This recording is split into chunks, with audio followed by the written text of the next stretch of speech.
Hello, my creative and crafty friends. This is Gloria Plunkett with Designs by Gloria, here to share a sweet container I made for my Stampin' friends that came to my class last week for my Come Together class, and for some friends that we meet once a month to play cards.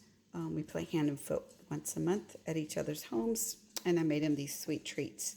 I started off with these cute little Ghirardelli Minis that you can get in a bag like this. And so I knew I wanted to make a little holder for these. So what I did is I took my ruler and I figured that these measured about 2.5 inches long by about 1.5 inches wide by this way about almost an inch deep. So what I did is Stampin' Up! Has a great video on how to create your own unique boxes. So I took that video and wrote down the measurements on a scrap piece of paper, as you can see, that I needed my box to be 1.5 by 2.5 by 1 inches tall. And the formula is for a rectangle box, which I'm going to have a link for how to download this template. It's going to be a blank template so that you can work it out yourselves whenever you have a unique gift that you want to package cutely.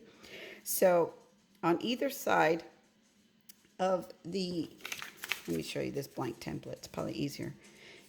This one to make a rectangle box. There's the measurements for a rectangle box, and then there's also measurements for just a square, same size, length and width type of box.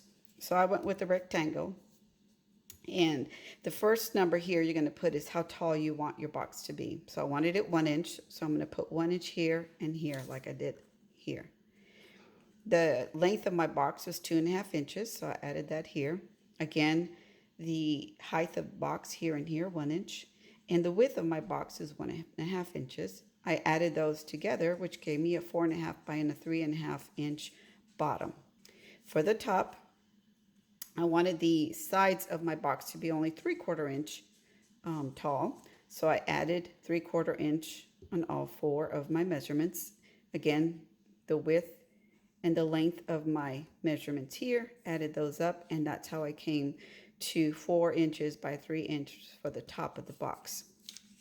So again, don't worry about writing this down. You'll be able to download this for free on my blog, and I'll also attach it to this video in case you don't go to my blog.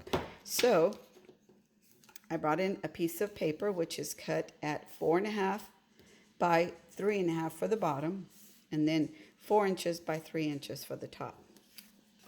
We're going to take our trimmer, and you'll see this also on the Stampin' Up! Video. I'll put a link to that one as well. When you're creating a box, the box bottom, which this is going to be, needs to be 1/16 or a smidge of an inch smaller than the lid, or what's going to be the lid. So what they recommend is you put it on your Stampin' trimmer, and I put mine right up. See where there's a little gap right here? Let me see if I can zoom in for you. All right. Here we go. There's a little gap right here with the gray area between that and where the measurements start. I put my cardstock right on that line right there, and that gave me a smidge to cut off. I'm going to hold it there, and look at how thin that little line is. See that? Let me see if I can get it to focus. That's a smidge, a 1/16 of an inch. And so the next thing you want to do is make sure that the connecting side of the box is also cut at a 1/16 of an inch. So I just rotated mine to the right, brought in my, make sure I didn't see any of the gray, and cut another smidge off that edge. So there's my smidge. Can't get it to focus. Anyway, that's my smidge. So that's how I cut the paper bottom. The top, you just cut the measurements that you measure, and you're good. So now I know that on my scoring tool, I'm going to score my box 1 inch all around, because that's how tall I want my box. So I just came here to my Simply Score tool, and did 1 inch, 1 inch, 1 inch, and 1 inch. Again, I brought in my designer series paper. As long as I'm scoring, I'm going to do it all at the same time. This one's going to be 3/4 of an inch because that's what I selected as the top of my lid for my little miniature box. So you would use whatever measurements fits whatever object you're doing. And now we have the top and the bottom of our box. Now let's move on to how to trim this. Bringing in my paper snips, you can see where I scored all around. And typically I go ahead and fold on all the score lines, but today I'm going to go ahead and just, hopefully you can see better. Got it close enough to the top. I'm just cutting from one side up to the very first score line that I did.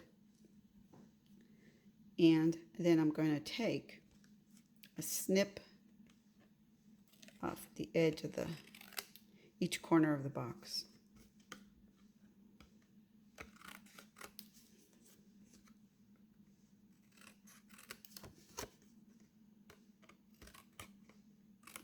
And this is what I end up with. Next, I'm going to do the same thing to my lid. I'm going to turn it this way because it's better for me to see. I'm going to snip from the 3/4 inch side all the way to the very first score line. It's hard to see with this paper, even trying to flip it this way. And then again, I'm just going to trim off a little bit off each edge before I fold my score lines and put this together. Okay. So let me grab my bone folder and we'll score this. Now with my bone folder, I went ahead and scored on all my score lines. And I like my edges to have a nice crisp edge. So I take the time to really score this with my bone folder. Looks much neater, in my humble opinion. Okay, I'll bring these two edges in. And I would recommend, highly recommend, using tear and tape or some multi-liquid glue, which I have placed into this container because it's got a really pretty and nice tip, fine tip edge. And I just, first thing I do is I make sure the edges, I add the glue, and I try not to add too much because I don't want it to square it up on the corner. Hold it for about 3 to 5 seconds. Make sure that glue adheres. Then I'm going to go and do the same thing to this side.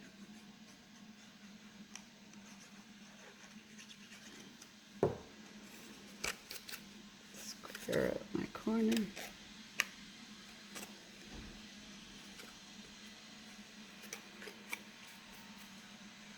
Hold on to that edge. Give it a little rub. And I'm going to do this all around the top of the box and the bottom of the box. So again, we took off just a smidge off the bottom on 2 connecting corners so that the top of the box fits perfectly over the bottom of the box. Square it up the edges and hold. It doesn't take very long for that glue to adhere. I know this is probably like seeing paint dry. Sorry, I think maybe I'll speed this up on my video so you don't have to sit here and watch me fold and adhere this together. So I'm just going to go forward with this and then I'll speed it up on my video. But I'm doing the same thing to the top as I did to the bottom. Bring it up. I'll lean those edges in. Bringing in my adhesive, again, tear and tape or Tombow. I like Tombow because I don't ever get anything straight, and it gives me a few minutes to wiggle it in there.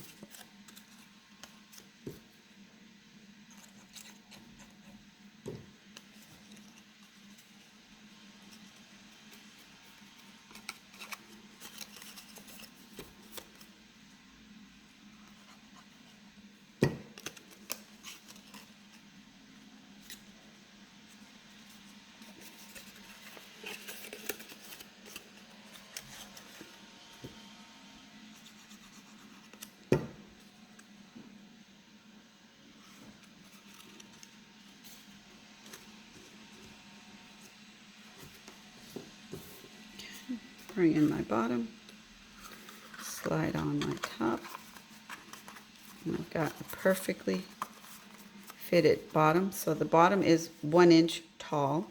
The side, the top lid is 3/4 inch tall, so you can get an effect of having both colors showing through. I'll bring in my candy. They fit in there perfectly.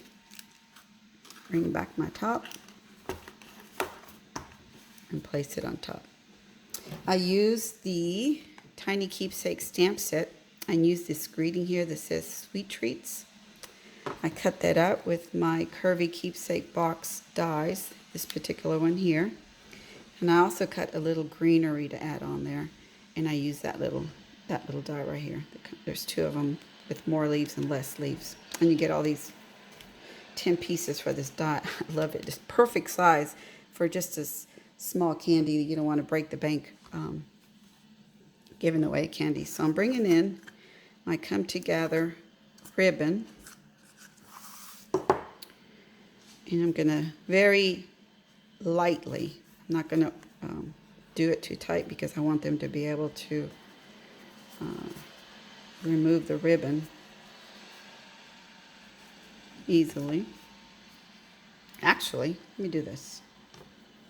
Just go ahead and fold it in about 3 times.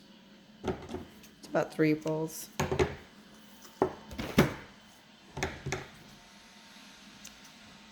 And that gives me 4 strings pulled together. I'm just going to bring that in. Make myself a cute ribbon. You could use less ribbon, but I like my packaging to look elegant and rich. So I'm going to take my scissors and trim that off. That'll be easy to slide on and off the box. Then I'm going to take this little greenery, snip off the end there, add a little adhesive and stick it under the bow, so when the bow comes off, they're not having to take all this stuff off here. So I'm going to take this Sweet Treats message I've cut, also add it on top of the box here on the side, so my greenery is sticking out. And you have this adorable little sweet candy box. I made these for all the ladies who attended my Come Together card class. So they had this little sweet treat waiting for them at their desk when they came in. And I also made them, like I said, for my friends at our card game. And I know they really enjoyed it. I hope you enjoyed this, and I hope you will give it a try, trying to create your own unique boxing and gift wrapping creations. If you have any questions, please don't hesitate to leave me a comment or email me or even text me, whatever works for you, and I will get back with you as soon as I can. I hope you enjoyed this video. I hope you'll give me a thumbs up to help my channel. You'll subscribe so you can see future videos, and I appreciate you. Y'all have a blessed day. Thank you.